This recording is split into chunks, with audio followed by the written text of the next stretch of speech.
अज्ञानतिमिरान्धस्य ज्ञानस्य शलाकया चक्षु उन्मीलितं येन तस्मै श्रीगुरुवे नमः। श्रीचैतन्यमनोभीष्टं स्थापितं येन भूतले स्वयं रूप कदा महद् ददाति सर्वपदान्तिकं। वन्देऽहं श्रीगुरु श्रीयुक्तपदकमलं श्रीगुरुं वैष्णवांश्च श्रीरूप साग्रजात सहगं रघुनाथ स्थितं तं सजीवं सादयित सावधितं प्ररिजं सहितं कृष्णचैतन्यदेवं श्रीराधाकृष्णप्रदायतं सहगण ललिता विशाखा विताश्चितं।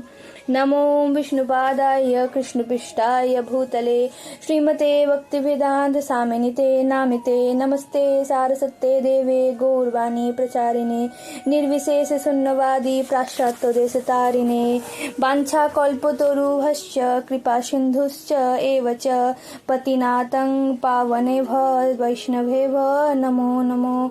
नमो महावदानाय कृष्ण प्रेम प्रदायते कृष्णाय कृष्ण चैतन्य नामे गोतीते नमः। हे कृष्ण करुणा सिंधु दीनबंधु जगतपते गोपेश गोपीकांत राधाकांत नमस्तस्ते। तप कांचन गौरांगी राधे वृंदावनेश्वरी विश्वभानुसुते देवी प्रणमामि हरिप्रिये। जय श्री कृष्ण चैतन्य प्रभु नित्यानंद श्री अद्वैत गदाधर शिवसाती गौर भक्तवृंद। हरे कृष्णा कृष्ण कृष्ण हरे हरे हरे राम राम राम हरे हरे। নমস্কার, শ্রীকৃষ্ণ পদাবলী চ্যানেলে আপনাদের সকলকে জানাই স্বাগত। আজ আমাদের পরিবেশনের বিষয় মোহিনী একাদশী। কুর্মপুরাণে বৈশাখ শুক্লপক্ষের মোহিনী একাদশী ব্রত মাহাত্ম্য বর্ণনা করা হয়েছে। মহারাজ যুধিষ্ঠির বললেন, হে জনার্দন, বৈশাখ শুক্লপক্ষিয়া একাদশীর কি নাম, কি ফল, কি বিধি, এই সকল কথা আমার নিকট বর্ণনা করুন। উত্তরে ভগবান শ্রীকৃষ্ণ বললেন, হে ধর্মপুত্র, আপনি আমাকে যে প্রশ্ন করেছেন, পূর্বে শ্রী রামচন্দ্রও বশিষ্ঠের কাছে এই একই প্রশ্ন করেছিলেন। তিনি জিজ্ঞাসা করেছিলেন, হে মুনিবর, আমি জনকী নন্দিনী সীতার বিরহজনিত কারণে বহু দুঃখ পাচ্ছি, তাই একটি উত্তম ব্রতের কথা আমাকে বলুন, যার দ্বারা সর্বপাপ ক্ষয় ও সর্ব দুঃখ বিনষ্ট হয়। এ কথা শুনে বশিষ্ঠদেব বললেন, হে রামচন্দ্র, তুমি উত্তম প্রশ্ন করেছ। যদিও তোমার নাম গ্রহণেই মানুষ পবিত্র হয়ে থাকে, তবুও লোকের মঙ্গলের জন্য তোমার কাছে সর্বশ্রেষ্ঠ ও পরম পবিত্র একটি ব্রতের কথা বলছি।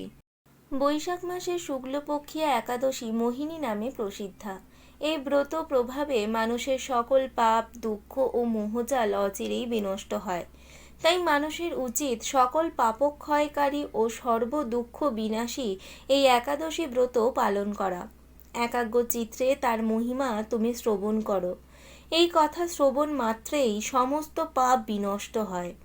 পবিত্র সরস্বতী নদীর তীরে ভদ্রাবতী নামে এক সুশোভনা নগরী ছিল।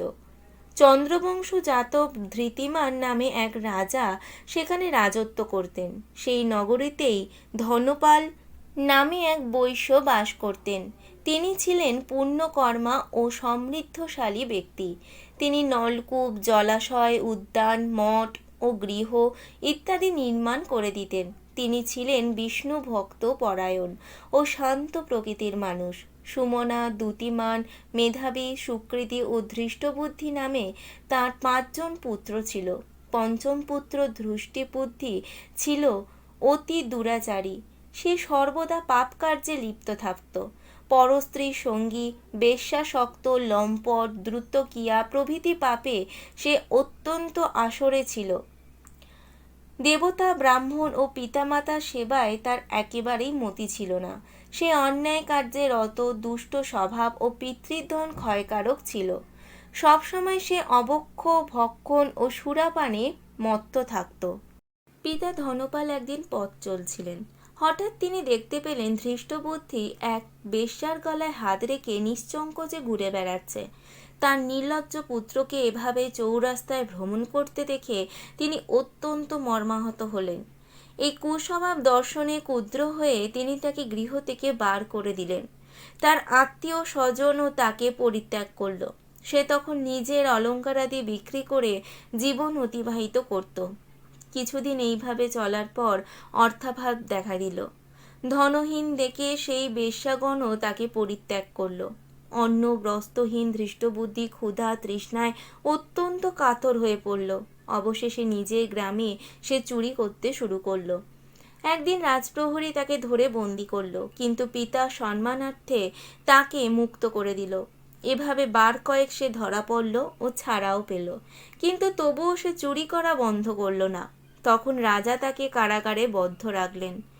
বিচারে সে কষাঘাত দণ্ড ভোগ করল। কারাভোগের পর অন্যান্য উপায়ে ধৃষ্টবুদ্ধি বনে প্রবেশ করল। সেখানে সে পশু পাখি বধ করে তাদের মাংস ভক্ষণ করে অতি দুঃখে পাপময় জীবনযাপন করতে লাগল। দুষ্কর্মের ফলে কেউ কখনো সুখী হতে পারে না, তাই সেই দৃষ্টবুদ্ধি দিবারাত্রি দুঃখ শোকে জর্জরিত হলো। এভাবে অনেক দিন অতিবাহিত হলো।